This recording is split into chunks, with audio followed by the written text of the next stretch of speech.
Akpabio has finally shamed all the people that finally come out to speak for him based on the issue that is ongoing between him and Natasha. You know, a lot of people have finally come out to speak on behalf of Akpabio, even when Akpabio did not send them. Now, Akpabio has finally shamed all of them. It was few hours ago that Catholic actually came to visit Akpabio in his house. Akpabio pastor visited him in his house and they actually granted him an interview. You know, this was the first interview that Akpabio granted since when he had become a senator, and he allowed them because this is pastor in question. Now, Akpabio finally confessed everything the way it goes. He finally confessed everything to the man. You will see things for yourself. Come and see confession, and the man pray for him so that he can be forgiven. So I'll play the full video in this very video. If you can share the video, just well to share it, and if you can share it, just like it. Stay connected. I'm coming back again. Welcome you back to LAJUPOG TV. I don't have bad news for you today. The home of religious gossip. But you should leave the fight for Mohammed. What is happening in the Christendom? Join now to make sense with LAJUPOG. Hello my great wonderful viewers, welcome back to LAJUPOG TV. For those of you coming across this channel for the very first time, you can do to click the registration button appearing on your video screen right now, and at the same time click the notification bell icon so that whenever we drop a new video in few hours time, YouTube will easily notify you. You know, a lot of issues have been ongoing between Natasha and Akpabio, and a lot of people have finally come out to speak on behalf of Natasha. They speak positively of Natasha, while some people speak negatively of Natasha. And on the same view, some people come to side Akpabio. They give their full support for Akpabio and they speak everything positive about Akpabio. They say Akpabio cannot do any of the things that Natasha actually alleged him of and all of that. And you know, many of the senators in the Hollow Chamber, when the issue actually escalated in the House of Assembly, they put their support for Akpabio because they believe that Natasha actually violated the gross misconduct and that Natasha did not pass through the right route so as to petition Akpabio. But a lot of them put their support for Akpabio, and that makes Natasha to be victimized and all of that. But Kasala Boss few years ago, everywhere is boiling right now because Akpabio have never granted any interview. When the issue started then, Akpabio said he's not going to grant any interview in anywhere as regards the issue. He said he don't want to talk about the issue. But the fact remains, Natasha took Akpabio to international community and all of that, and I said that is not enough. The international community painted Akpabio black. They blackmail him in their countries. So for Akpabio to enter those kind of countries, it will be very difficult now. But Kasala Boss few years ago, the pastor of Akpabio, you know, it's normally known that Akpabio attends Catholic Church. Catholic Church is the basic, is the primary church of Akpabio, is the native church of Akpabio, and that is why Akpabio and all his family actually attend, including his daughters, his wife, and all of that. But the same Catholic Church, the same Akpabio pastor, the priest, finally visited Akpabio and he granted Akpabio interview just because he's a man of God and is a spiritual father of Akpabio. Akpabio have to allow him to grant the interview even when he have not granted any interview from the beginning of this year. I'll play the full video in this video. I would like us to stay connected to the end of this video. Akpabio finally confessed how everything actually goes. So if you can share the video, just want to share it. Share to different social media platforms. Let it go viral. And if you can't share the video, just like it. Like the video, give it a thumb up so that it will be recommended for us. You know, Akpabio have not been given listening ear to anyone based on the fact that they want to interview him. Even when Brekete family actually call Akpabio on phone, that they want to ask Akpabio about his own side of the story after they have called Natasha, and Natasha have responded to their call, and Natasha have narrated everything that happened from our end. They call Akpabio, and the moment Akpabio picked the call, he hung the call immediately. And that's to tell you that Akpabio never wanted to speak to anyone as regards the issue and all of that. All the people that have been talking about the issue in support of Akpabio, they are just going to different media platforms to support Akpabio based on the issue. Akpabio did not send many of them. Now Akpabio have finally shamed all of them. So I will play the full video. You will see the way Akpabio actually allowed the priest to interview him, and Akpabio confessed everything the way it goes. Akpabio explained everything and laid his confession, and the priest prayed for Akpabio and they asked for forgiveness from God to Akpabio. You will see things for yourself, so you can share the video, share it. Let me play the full video. Stay connected. I'm coming back again. Well, thank you for having me, and congratulations to the Catholic television series. I want to say that when this idea was conceptualized, it was spiritual in nature and it is impacting on lives. I thank the Catholic Church for what it is doing and what it has continued to do and what it will continue to do in future. So It's almost 2 years since I was elected by my colleagues as the Senate President, actually, and then Chairman of the National Assembly. We have a bicameral legislature. You have the House of Representatives, and you also have the Senate. I must also point out that this is probably my first interview in the last 2 years to a special medium, which is the Catholic television series. And of course, you can also know why, because I'm a Catholic, and my entire household, I know the impact the Catholic Church has had on me and has had on my children and my entire family. I want to say that we have done well, believing strongly in what God gave to us. I think the greatest gift that God gave to mankind was a gift of love. So we have been able to pass legislations and then do a lot of things utilizing that aspect, that mantra of love to all, irrespective of tribe, religion, or ethnic background. So we love our country, and then we believe that we should give the country the best, and we are doing our best in the circumstances.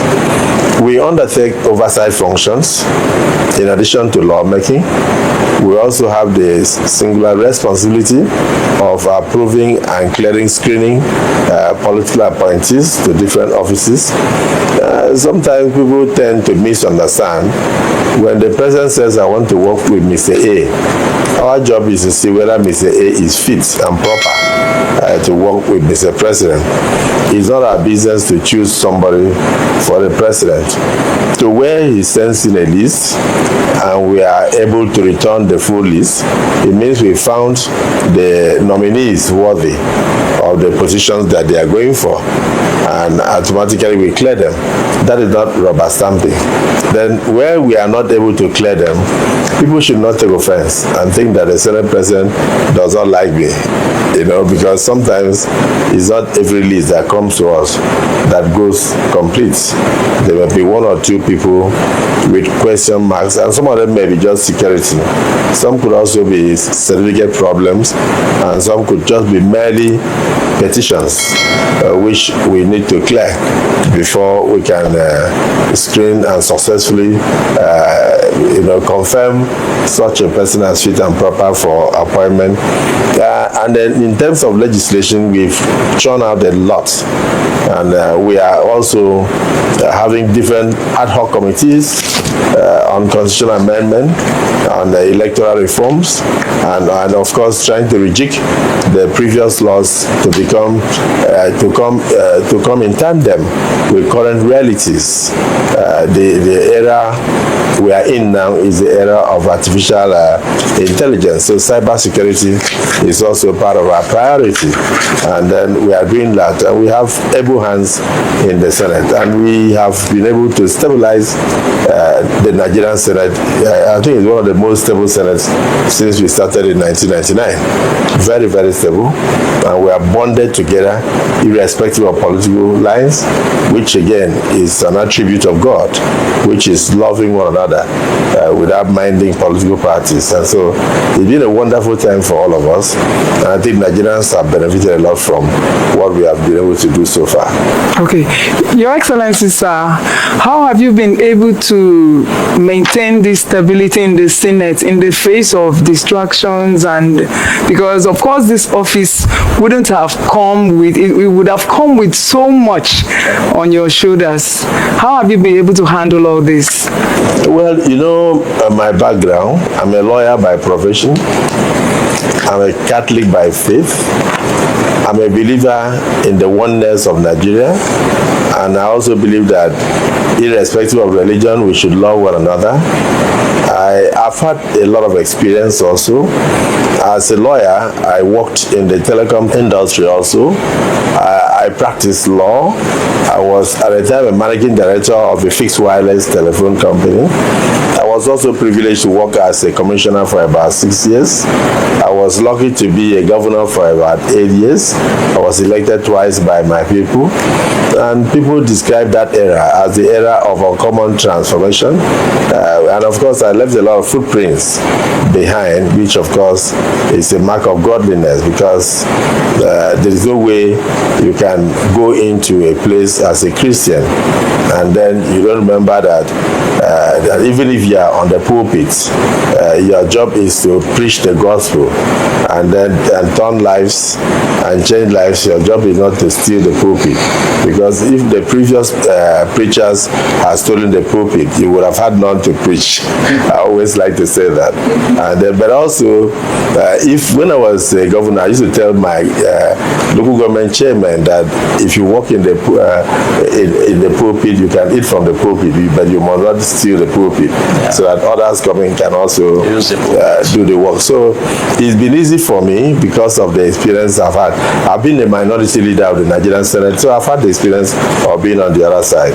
I'm also today the Senate President, so I also have the experience of being on this other side. So I'm able to carry my colleagues along. In fact, most times I even forget the fact that a senator is from another political party. I don't remember that. So we run the Senate with love for one another, and then of course love for the country, bearing in mind that we must also adhere to constitutional provisions of ensuring that the primary function of government, as enshrined in our constitution, I think specifically section 14 subsection 2, is the welfare and security of the citizens. So everything that comes before us, we scrutinize to see what is best for Nigeria, what is best for the Nigerian citizen, and we've done very well in that regard. But you need to know that outside the Catholic television, the normal press outside there believes that only good news does not sell, only bad news sells. So people must look for something to criticize here and there. And then I think by now, after decades in politics, I have been able to develop a buffer and the strength to be able to withstand criticisms. And then, of course, I remain focused in what I'm expected to do. So if you look at the Senate, you will see that we have brought a lot of laws to bear. First, in the educational sector, more universities have been created, and the president has assented many of them into acts of parliament.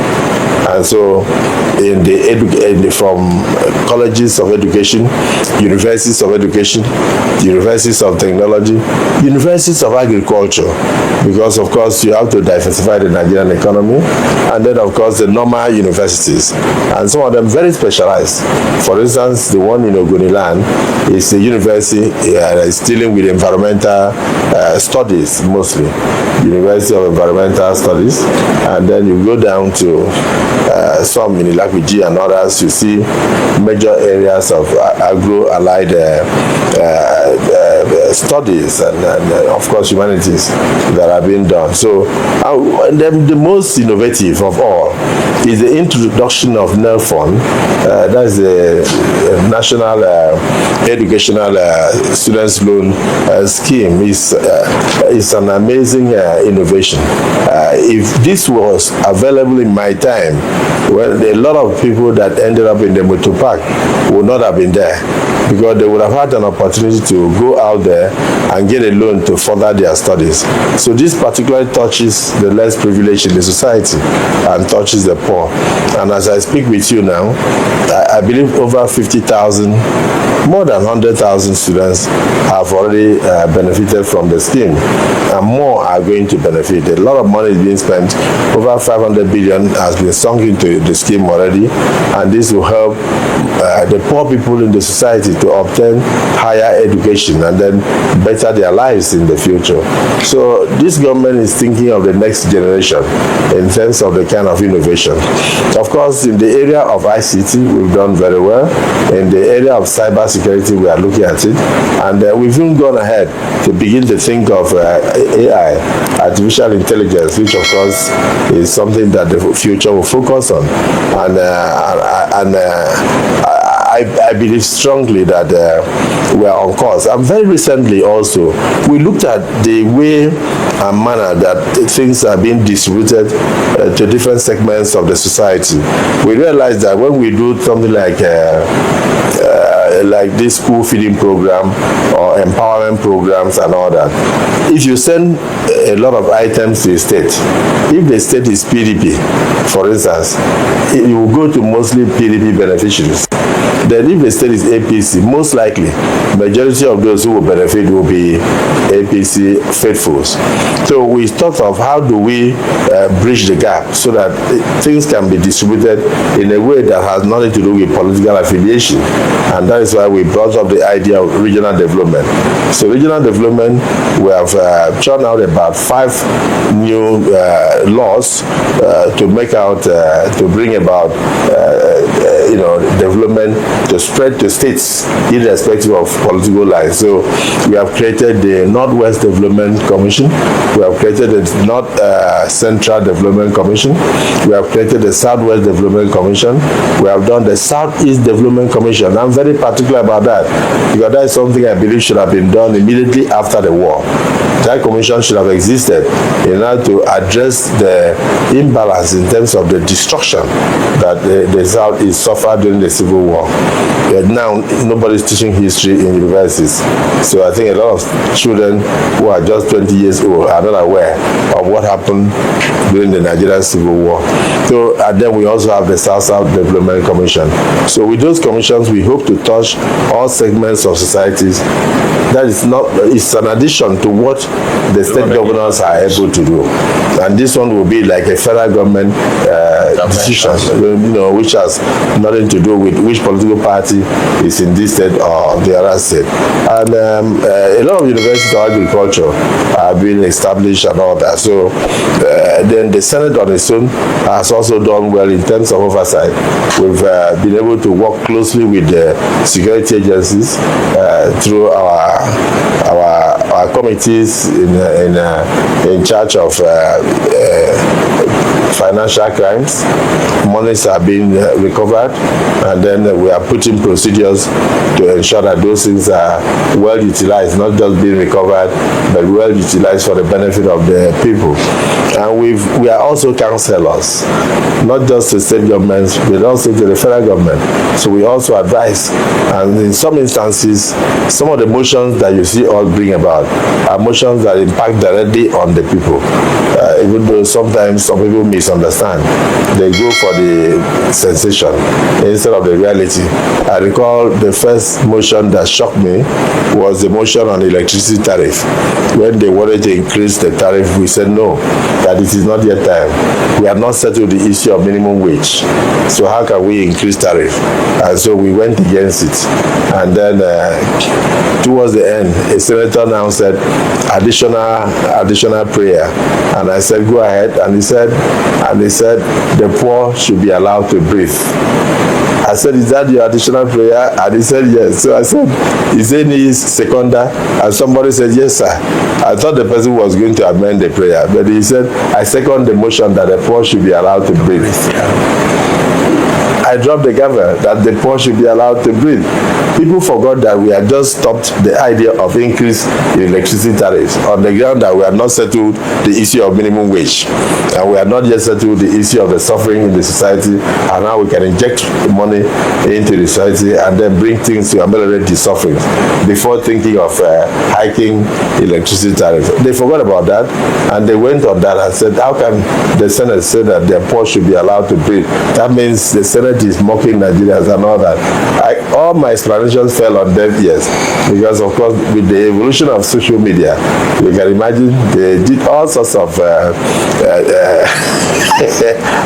emojis and all that. But it's okay. At the end, we just want to say that we are making decisions with love, we are making motions with love, and we are people-centered, and we are very committed to improving the lot of Nigerians and oversighting to make sure that all the funds that we appropriate on a yearly basis are well utilized for the benefit of all. That's why sometimes you see us inviting all the security chiefs to have closed door sessions with them. We are in touch with our people in all the constituencies in Nigeria, and so we bring back feedbacks, and so sometimes we invite them to advise on what they should do, and then sometimes we look at the budgets of the various security agencies, and then we improve upon the budgets. And then at the same time, we look at the methodology of fighting crime in Nigeria, and we try to also encourage senators to go back home and empower the people, because sometimes people engage in crimes out of poverty, out of want, and out of lack. And the senators are doing that across the country. I will only say that let us cover more most of those good deeds that are being done, because they are done out of love.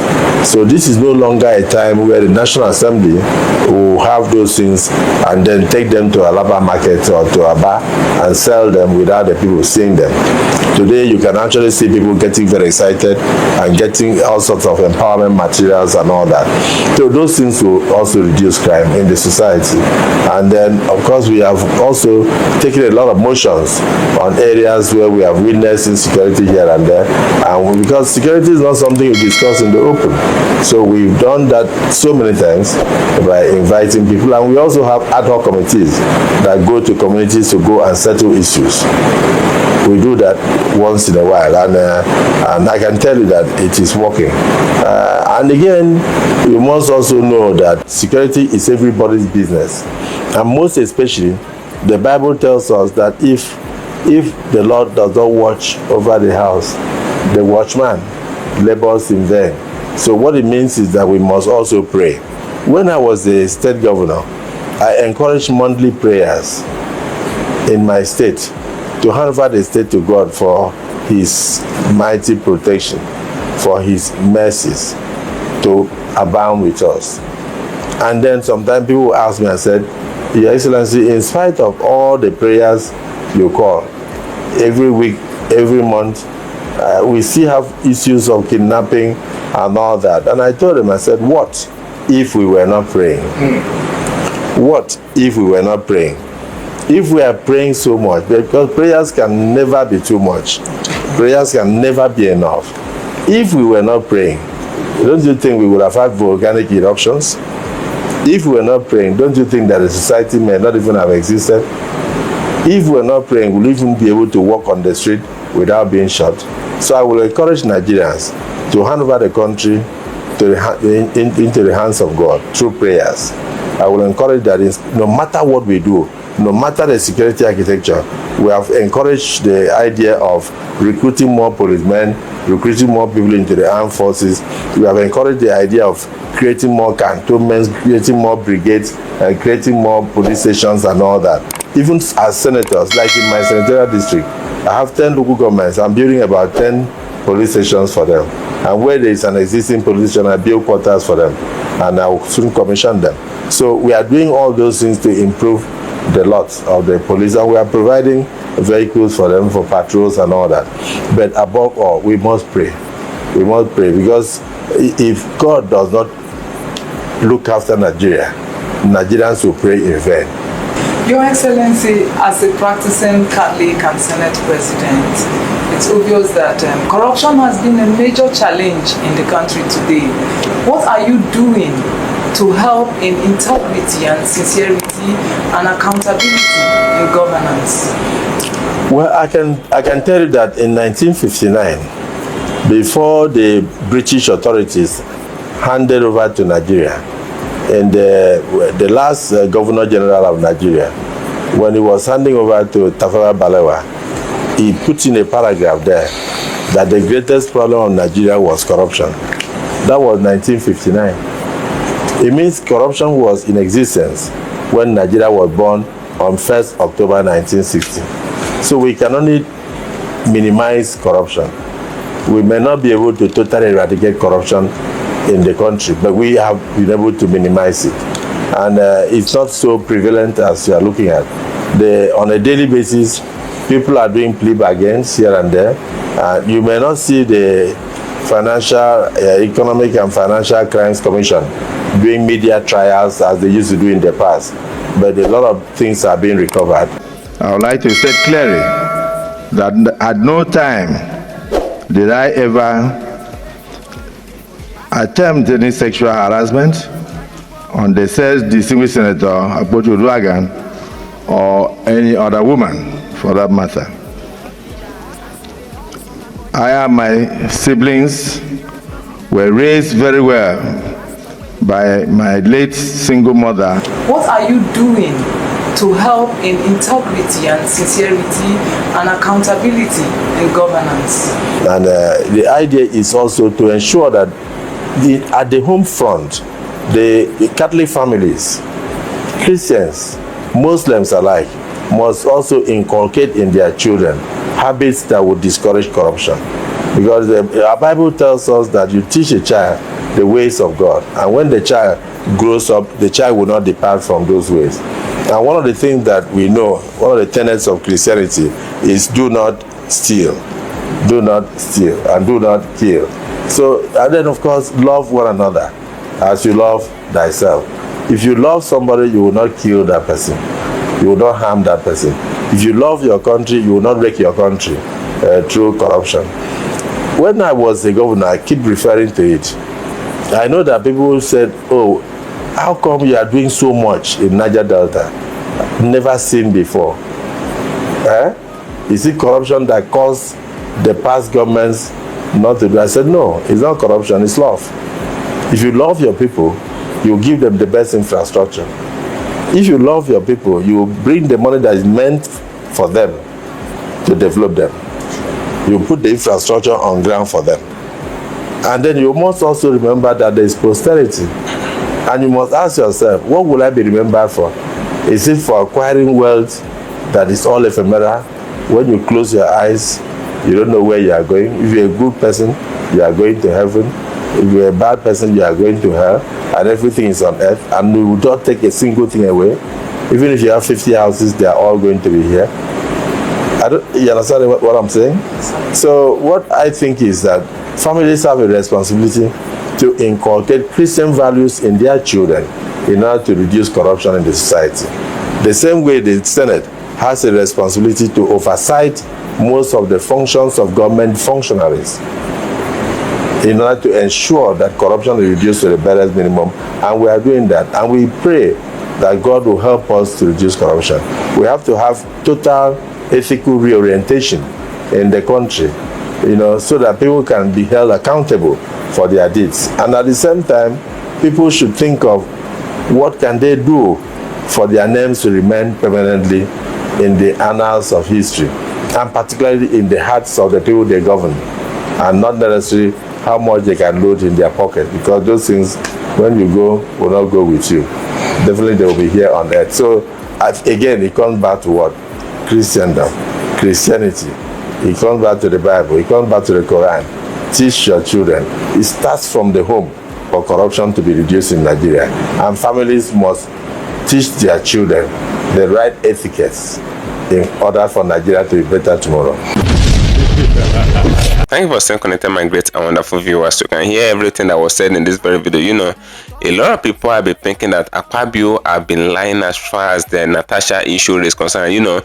This man said he did not have anything to do with Natasha, that he did not harass Natasha. Any of the allegation that Natasha actually put on him, he said he did not do any of the pain. Yes, Akpabio said they should take the matter to court, and after some time, Akpabio lawyer came out to say that he would like to beg Natasha that Natasha should take the matter out of court so that they can settle it amicably, they can settle it as an internal affair and all of that, like an internal issue. But Natasha said no, because Natasha is normally known as a legal practitioner.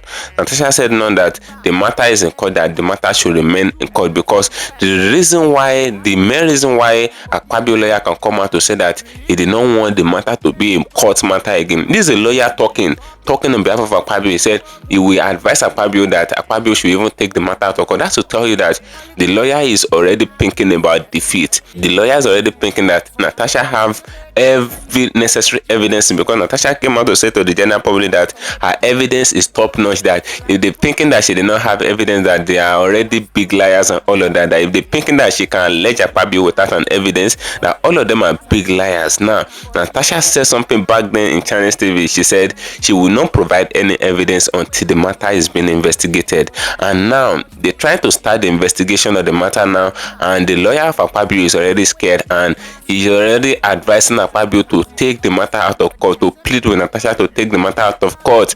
But Natasha is saying no, that she's not taking the matter out of court. That shows that they're already scared of the evidence that Natasha can actually showcase. And mind you, when that kind of evidence is being showcased, it will affect the entire Nigeria House of Assembly. That's what is happening. It will affect the entire Nigeria House of Assembly, and all the senators that have come out to speak on behalf of Akpabio, all of them will cover their face in shame. But if Natasha cannot provide an evidence, Natasha may be punished severally based on the worthless allegation that I actually leverage against Akpabio, because this allegation is actually a very big one. Now you can see everything that Akpabio said in this very video. He said his mother actually raised him well alongside with his siblings, and according to what Akpabio said in this very video, you notice that he said something like his mother is a single mother, all of that, and she actually did everything possible to raise them well. So she said he cannot harass Natasha because Natasha is even the wife of his best friend. You know, that was what Akpabio said in this very video. And you can see all the confession that Akpabio actually gave based on the questions that the Catholic people actually asked him, because